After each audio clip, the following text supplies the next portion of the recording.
Roselyne Bachelot, alors toute première question, avec ces soirées, entreprises élues, je souhaitais avoir votre avis sur, le territoire, celui qui vous a été présenté à travers, le développement économique, ces entreprises. Comment vous le trouvez? J'ai été extrêmement impressionnée par, le dynamisme de Sarreguemines Confluence, la structure intercommunale autour de Sarreguemines. Mais surtout par le fait que finalement tout est ensemble. Tout est organisé. Bien sûr, il y a du développement économique, il y a des entreprises, on les aide. Mais tout ça, c'est sur un tissu, qui met en route l'éducation, la culture, l'intégration des personnes handicapées, la promotion des femmes, l'organisation sanitaire du territoire. Parce qu'un territoire, ça vit pas en segments séparés. On garde pas des gens, si on leur donne seulement un boulot. Il faut aussi, pouvoir accueillir, la maman, qui a besoin d'être aidée dans sa vie quotidienne, le gamin handicapé, trouver du travail au conjoint. Donc tout ça, c'est pris en compte et vraiment c'est un territoire modèle.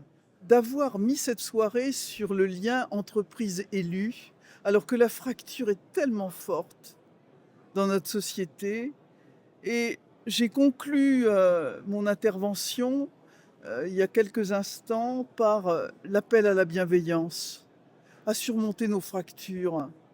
Quand on est ensemble, moi j'ai pas entendu ce soir une seule fois, c'est un élu de gauche, de droite, il est ceci, il est cela.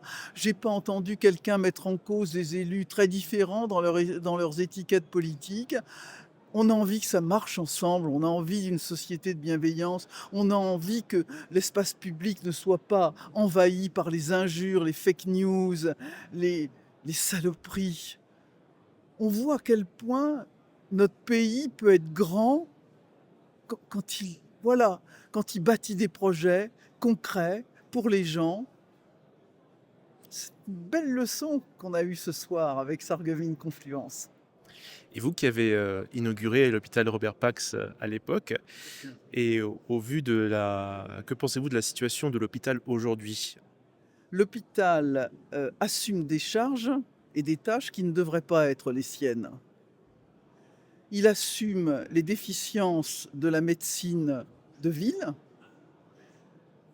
et l'engorgement des urgences en est la démonstration. Vous savez, quand j'étais ministre de la santé, il y avait, 17 millions de passages aux urgences, il y en a maintenant 27 millions. C'est bien la preuve qu'il y a quelque chose qui se dérègle, mais qui n'est pas à l'hôpital. Et si l'on prend, pardon pour cette expression, mais l'autre bout de la chaîne, nous sommes le pays d'Europe où on meurt le plus à l'hôpital. Pourquoi?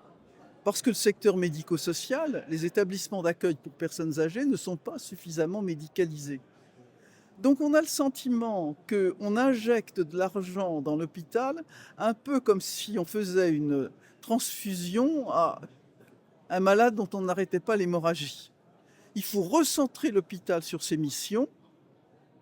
Il faut évidemment développer les alternatives à l'hospitalisation, avec l'hospitalisation à domicile, avec l'hospitalisation de jour. Il y a déjà beaucoup de choses qui ont été faites, mais pas suffisamment dans notre pays. On voit que voilà, on est un peu comme dans le char de Manure, c'est-à-dire il faut mener les trois choses en même temps. Tant qu'on se contentera de remettre de l'argent dans l'hôpital, ce qui a été fait, on n'y arrivera pas.